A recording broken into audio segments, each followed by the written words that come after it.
De retour dans l'Africa Newsroom, nos éditorialistes sont toujours avec nous. Et au Maroc, le tourisme est en perte de vitesse, bien qu'éloigné des pays victimes d'attentats comme la Tunisie, l'Égypte ou encore la Libye. Le royaume chérifien accuse le coup, enregistrant un recul allant jusqu'à 14% dans certaines villes touristiques du pays. Arwa Barkala. Le Maroc, inquiet pour sa saison touristique, les Français représentent pour un quart des touristes au royaume chérifien. Pour redresser la barre, le royaume doit faire face à de nouveaux défis sécuritaires. Les attentats subis par la France, la Tunisie et l'Égypte depuis le début de l'année y sont pour beaucoup dans le recul des réservations. Malheureusement, le Maroc, comme tous les pays de la région et les pays du pourtour méditerranéen, sont aujourd'hui sous la menace. La menace, elle est globale. Conscients de la nature de la menace, les services de sécurité marocains ont établi une stratégie préventive. Cette stratégie a donné des résultats. Il y a des démantèlements de cellules terroristes. Il y a l'arrestation de certains terroristes, mais en même temps, le pays a été épargné depuis longtemps de ces attaques. C'est la ville de Tanger qui a enregistré la baisse la plus importante au royaume, avec 14% de nuitées en moins. Pour sa part, Casablanca a bouclé les 5 premiers mois sur une baisse de 8% et Fès a réalisé une baisse de 2%. Pour relancer le tourisme au Maroc, la marge de manœuvre n'est pas si grande que ça, mais quand même, il y a des options sur lesquelles le Maroc peut miser, c'est-à-dire diversifier sa clientèle. Il faudrait que le Maroc essaye de capter des touristes venant d'autres pays, notamment l'Allemagne, l'Angleterre, et pourquoi pas même la clientèle africaine. Il faudrait également miser sur, par exemple, le tourisme d'affaires. La situation géopolitique des pays du Maghreb explique ce recul du nombre de touristes et de réservations dans les hôtels. Mais les pays européens accusent également le coup. La France, par exemple, a enregistré un recul de fréquentation de 7%. Daouda, ce recul s'explique uniquement par l'image que véhicule actuellement l'Égypte ? Ou la Tunisie? Oui, voilà. Je pense que c'est les dommages collatéraux des attentats qu'on connaît, surtout en Tunisie. Et les touristes, de toute façon, à un moment donné, c'est la région qui est prise dans son ensemble. Et c'est ce qui est dommage pour le Maroc, justement. Parce que le Maroc est sûr, pour vous, c'est un pays sûr aujourd'hui? Bon, jusque-là, le Maroc reste un pays sûr, comparé en tout cas à ce qui s'est passé récemment chez les voisins. Maintenant, nous on peut le dire comme ça, mais par contre, les voyageurs ne le voient pas comme ça. Donc c'est là-dessus que le Maroc, justement, peut jouer en communiquant davantage et en menant une communication qui puisse rassurer les touristes également. Et puis aller capter d'autres marchés, puisque la clientèle française a chuté de quasiment 46% entre janvier et mai 2015, cette année. Donc c'est quand même beaucoup. Or, c'est un quart des touristes qui vont au Maroc. Donc quelque part, il faut diversifier et aller, par exemple, capter la clientèle asiatique, la classe moyenne africaine, etc., en attendant des lendemains meilleurs pour la perception des touristes européens. Oui, Alfred, parce qu'on peut également dire que le Maroc a peut-être besoin de repenser sa stratégie en termes de tourisme. Peut-être que le Maroc a besoin de se recycler aujourd'hui.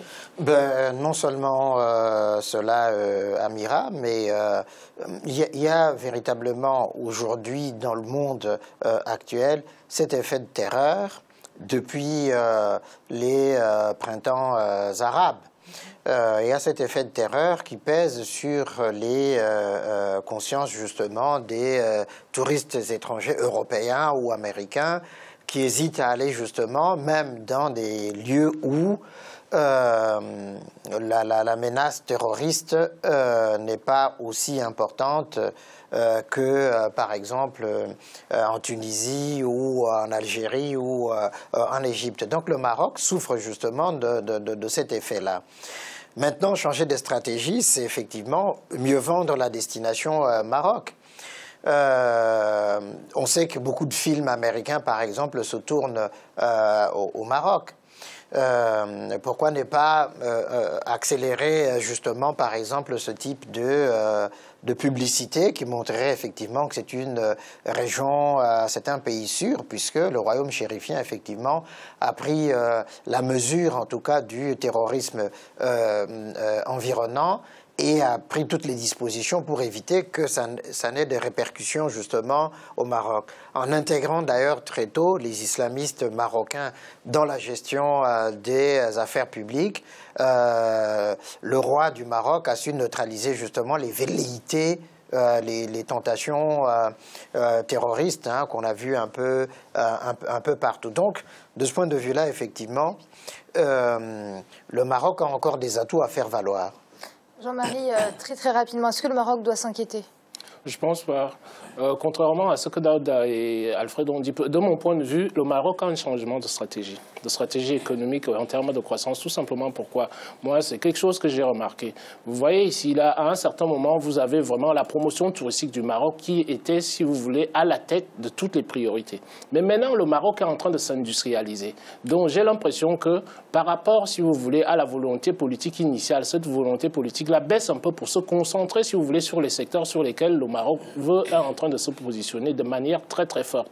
Donc à partir de là, c'est vrai que la promotion elle est nécessaire, mais de mon point de vue, je ne m'inquiète pas pour le Maroc là-dessus, tout simplement. Pourquoi? Parce que le Maroc est en train de mettre en place des stratégies d'industrialisation dont on parle là. Vous savez combien de productions qui sont déjà faites au Maroc, on en a parlé ici, là, on a vu l'exportation des voitures, on a vu, comment dirais-je, que des usines, des grandes entreprises comme Airbus sont installées au Maroc. Donc je pense que le Maroc a plus ses yeux maintenant vers ces secteurs industriels et je pense que ce n'est pas un risque à craindre en tant que tel. Je pense que s'ils refont la promotion comme il faut, malgré tous les aléas qu'ont souligné, comment dirait Alfred et Daouda, ce n'est pas inquiétant de mon point de vue. Pour atteindre l'objectif de transformation de la moitié de sa production annuelle de cacao, le Cameroun doit passer par la multiplication de micro-unités dans les bassins de production agricole. C'est un avis partagé par les pouvoirs publics et par les professionnels de la filière. 5e producteur mondial, le Cameroun exporte pour le moment environ 80% des fèves de cacao qu'il produit. La transformation locale du cacao au Cameroun, une priorité pour les pouvoirs publics, mais aussi pour les acteurs de cette filière. 35 000 tonnes seulement sur les 220 000 produites annuellement au Cameroun sont transformées localement. Une performance bien en deçà de l'objectif prévu de 60 000 tonnes. Pour le CICC, Conseil interprofessionnel du cacao et du café, si le financement de grosses unités industrielles est difficile à réaliser, le développement de micro-unités de transformation peut rapprocher le pays de son objectif. Ces structures sont capables de produire de la pâte, du beurre et de la poudre de cacao, principaux intrants des chocolateries et d'autres types d'industries. La première transformation, c'est la pâte de cacao, parce que ça c'est accessible. Mais nous promouvons cela avec des process qui soient acceptés par le marché international. C'est-à-dire que ce n'est pas l'artisanat, c'est un process industriel qui prennent en compte toutes les normes et toutes les exigences phytosanitaires et sanitaires. Et cette première transformation est accessible aux coopératives. Installé à Douala, la capitale économique du Cameroun, Dieudonné dirige une petite unité industrielle de transformation de cacao. Son objectif, inonder le marché local afin de permettre à ses compatriotes de profiter des vertus de cette plante. C'est le meilleur antioxydant qu'ils puissent avoir. Mais plusieurs de nos parents qui ont cultivé du cacao et ont légué un héritage à leurs enfants sont morts sans avoir bénéficié, ne serait-ce d'une seule vertu de ce qu'ils ont cultivé. Et moi, je me suis dit, bon, tiens, on peut faire dans la transformation d'autres choses plus tard, mais l'essentiel maintenant, c'est le cacao. 5e producteur mondial de cacao, le Cameroun vise une production annuelle de 600 000 tonnes à l'horizon 2020 pour un taux de transformation locale de l'ordre de 50%. Une entreprise de transformation industrielle basée en Balmayo, évaluée à 4,6 milliards de francs CFA, vient de s'ajouter aux 5 déjà existantes.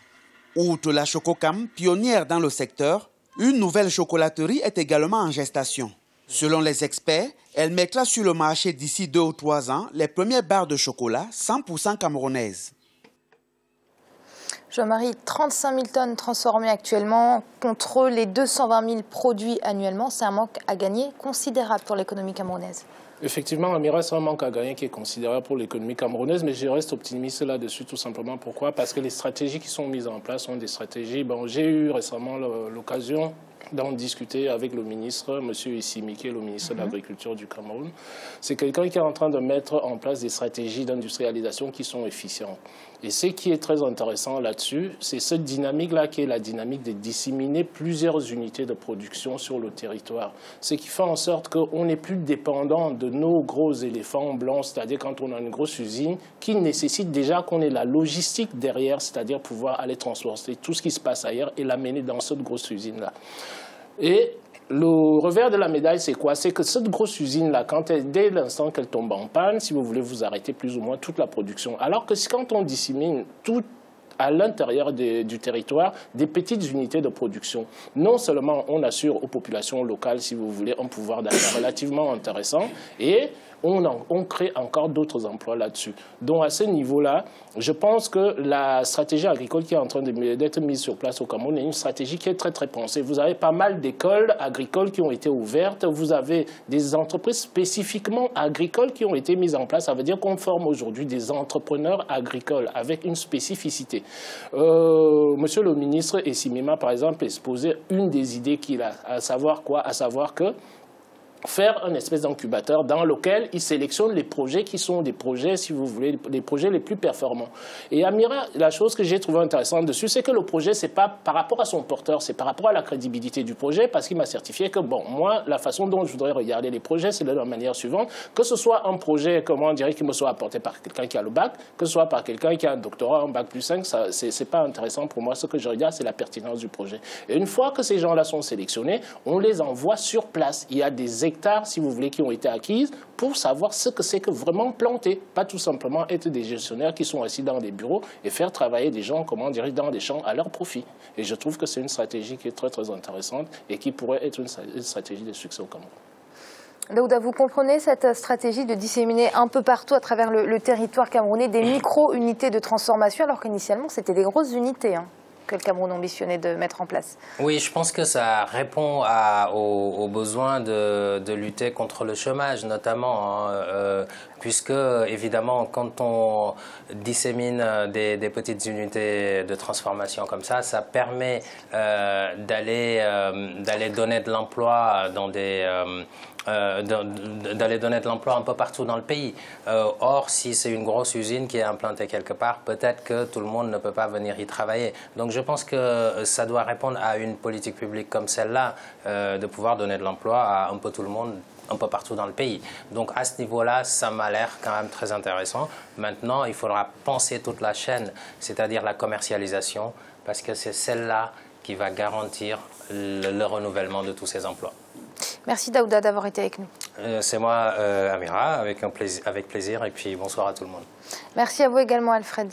Merci Amira, j'étais très heureux de vous retrouver sur ce plateau, et puis merci à mes très chères téléspectatrices encore de leur accueil. Et merci à vous, Jean-Marie. Merci Amira, bonne soirée à tous nos téléspectateurs et à toutes nos téléspectatrices, cher collègue Alfred, et à vous aussi. Merci Jean-Marie, merci à vous tous, merci à vous également de nous avoir suivis. Vous l'aurez compris, c'est la fin de cette émission, mais l'Africa Newsroom, ce n'est pas complètement terminé, puisqu'on se retrouve demain avec une nouvelle émission. Je vous rappelle que nous sommes toujours en cette semaine spéciale Rwanda et le dossier du jour sera consacré à l'innovation technologique. À très vite.